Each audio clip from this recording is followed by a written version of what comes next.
Hi guys! Welcome back again to my channel. So for today's video, i-share ko sa inyo guys ito yung lugar na pupuntahan ko today. So ito yung starting point ko. Dito ako sa somewhere in Gentry guys. So ayan yung papasok ako diyan kanan. So ayun guys, to make it short, ayan nakarating na ako dito sa andito na ako sa destination.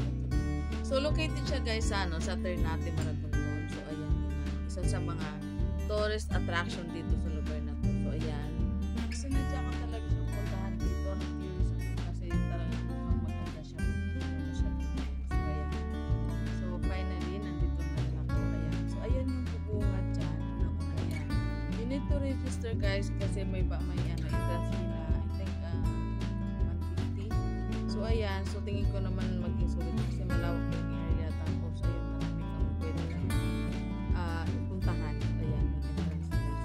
So kung may mga dala kayong sasakyan guys, ayan, tapos meron din silang dito, pwede kang magstay, tapos may pwede kumain o orders kasi meron silang ayan yung area na ganito. So ayan, bungad pa lang guys, ang ganda na.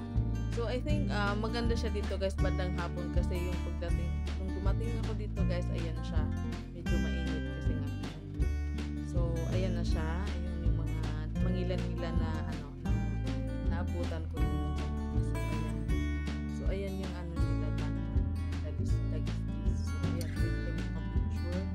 May mga spot sila guys na ayun, pwede pang Instagram yung dyan po. So ayan, tapos ayan yung mga ibang area na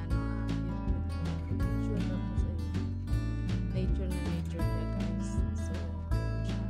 So yung mga outdoor activities ayun, pwede yung dyan, pwede kang umakit dyan. So ayun guys, wala silang tourist guide yung mag-a-assist sa'yo, parang ikaw lang. It's up to you kung saan ka unang pupunta, tapos ayun siya. So since nag-iisa ka guys, most of the time na nagta-travel ako lang mag-isa. So ayan, inakyat yung sa taas. Tapos ayun, sobrang taas niya guys kasi ayun, makikita mo yun yung palibot niya, talagang parang virgin forest na talaga siya. So yun yung mga area na pwede kayong relax. Tapos sobrang mahal